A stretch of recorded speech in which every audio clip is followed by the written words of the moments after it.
He tweeted, "There will be no change to your 401k. House Republicans will be working to pass a budget this week so they can turn their attention to tax reform." Trump warned Sunday that action on tax reform is crucial to avoiding political failure in 2018.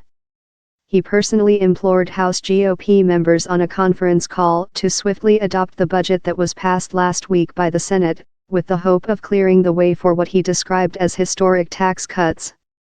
Trump told the lawmakers they were on the verge of doing something historic, according to one Republican official, who, like others, spoke on condition of anonymity because they were not authorized to discuss publicly what was intended as a private update for members. Another GOP aide familiar with the conversation said Trump told the members again and again that the party would pay a steep price in next year's midterm elections if it failed to pass his plan. The Trump proposal would slash the corporate tax rate to 20% and double the standard deduction used by most Americans. The president also said multiple times that his plan was the right thing to do for country, this person said. The Senate last week passed a budget plan that includes rules that will allow Republicans to get tax legislation through the Senate without Democratic votes or fear of a Democratic filibuster. House Republicans signaled Friday they would simply accept the Senate plan to avoid any potential delay on the tax measure.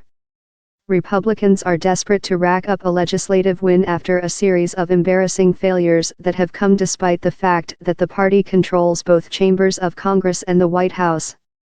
At the top of the list, their stalled attempts to pass legislation repealing and replacing Obamacare. If tax reform doesn't pass, many in the party fear an all-out revolt in 2018. On the conference call Sunday, House Speaker Paul Ryan told members he hoped to pass the Senate version of the budget bill this week to increase the chances that tax reform can be enacted by the end of the year. White House Budget Director Mick Mulvaney told Fox News earlier Sunday that the House was working very quickly to accept the Senate amendments, and said the plan may save as many as 10 or 12 legislative days, which is a big deal.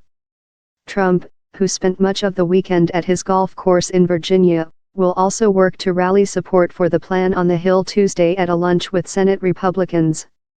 He said he'll be available to talk with members about the tax bill, one lawmaker said. But as the focus turns to taxes, Congress continues to struggle with health care legislation.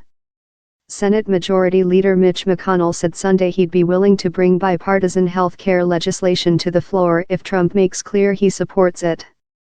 A proposal by two senators, Republican Lamar Alexander of Tennessee and Democrat Patty Murray of Washington, would extend for 2 years federal insurance payments that Trump has blocked, in an effort to stabilize insurance markets. But Trump has offered mixed signals, alternately praising and condemning the effort, confusing Democrats and Republicans alike. Asked whether he would bring the bill to the floor, McConnell said on CNN's State of the Union that he was waiting to hear from President Trump what kind of healthcare bill he might sign. The plan unveiled last week likely has 60 votes in the Senate, mostly from Democrats, and Senate Minority Leader Chuck Schumer on Sunday urged McConnell to bring it to the floor immediately, this week.